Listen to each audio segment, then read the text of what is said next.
ভাষায় নিন্দা করছি সাংবাদিক মহলের উপরে পুলিশের এই হস্তক্ষেপ। আমাদের এই ঘরে একজন সাংবাদিক ভাই, তাকেও অ্যারেস্ট করেছিল।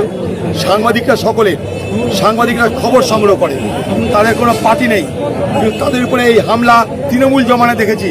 জমানার পরিবর্তন হলেও স্বভাবের পরিবর্তন হয়নি, তাই জমানার পরিবর্তন হলেও সাংবাদিকের উপরে আক্রমণ কিন্তু অব্যাহত আছে।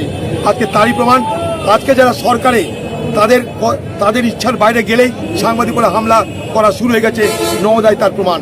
বিজেপির ঘর জামাইয়ের পছন্দ হয়নি, তাই এখানকার সাংবাদিক উপরে হামলা হলো। আমরা তীব্র নিন্দা করি। যদি এখানকার সাংবাদিকরা মানহানির মামলা করতে যান, আমরা আছি। আপনারা আন্দোলন করতে যান, আমরা আছি। নিরপেক্ষভাবে থাকবো। সংবাদ জগতের স্বাধীনতা গণতন্ত্রের সবথেকে বড় হাতিয়ার। গণতন্ত্র বাঁচবে না যদি না সংবাদ জগতের স্বাধীনতা থাকে। তাই কংগ্রেস সাংবাদিক জগতের স্বাধীনতার পক্ষে ওকালতি করে, সেই ওকালতি আমি করছি। আপনাদের পক্ষে আছি। আপনাদের বিরুদ্ধে যে হামলা হয়েছে তার ঘোরতর নিন্দা করছি এবং আপনাদের আগামী দিনে সঙ্গে থাকার প্রতিশ্রুতি। নওদা পঞ্চায়েত সমিতি নিয়ে কি বলবেন দাদা? নওদা পঞ্চায়েত সমিতি যদি মামা ভাগ্নের হাত থেকে বেরিয়ে যায়, তাই মামা ভাগ্নে মিলে এখানকার পুলিশের হাত পা ধরে সেই লোকগুলোকে গ্রেপ্তার করিয়ে রেখে দিয়েছিল।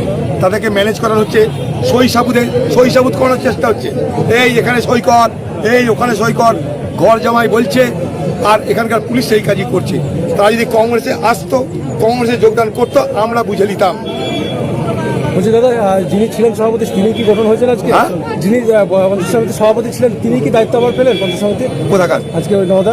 আমি যাই না, যে ছিল সেই পেয়েছে তাই বলছি। বলছি যাদের ভোট দেওয়ার অংশগ্রহণ করা উচিত ছিল তাদের ভোট অংশগ্রহণ করতে দিল না, এটা ভোটটা কি বৈধ না অবৈধ? নাটক হলো। আমরা কিছুর জন্য যাবো? আমাদের সংখ্যাগরিষ্ঠ তো নেই। তারা যদি মনে করতো তখন আমরা ভাবতাম। আগামী দিনে আপনাদের কর্মসূচি কি হবে? এই তো কর্মসূচি, আন্দোলন আর আন্দোলন। এই নওদার মানুষের জন্য আন্দোলন, যে কোনো বিষয় নওদার মানুষের পাশে থাকার আন্দোলন, ভালোতে মন্দতে নওদার মানুষের সঙ্গে থাকার এখানে প্রতিশ্রুতি।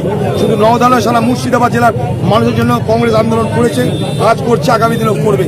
আমাদের সব থেকে বড় এখন লক্ষ্য এসআইআর ট্রাইব্যুনাল। সেই ট্রাইব্যুনালের ফেসলা করার জন্য দিল্লিতে একবার কেন হাজারবার যেতে হলে হাজারবার যাবো, এই ফয়সলা করতেই হবে আমাদেরকে। দাদা বলছি দাদা, তাহলে কি নওদা পঞ্চায়েত সমিতির সভাপতি নাটকীয়ভাবে ইস্তফা দিয়েছিল? আমি জানি না এগুলো, ওসব ওদের নাটক ওরা জানে, আমি জানি না। কিন্তু যা শুনলাম তাই বলছি। যেই ওরা এদিক থেকে ওদিক হয়েছে, এখানকার ঘর জামাইয়ের আর তার ভাগ্নের ভয় লেগেছে, ভয় লেগে পুলিশকে ব্যবহার করে তাড়াতাড়ি করে গ্রেপ্তার করিয়ে বোঝাই সই কর, এই তো গল্প।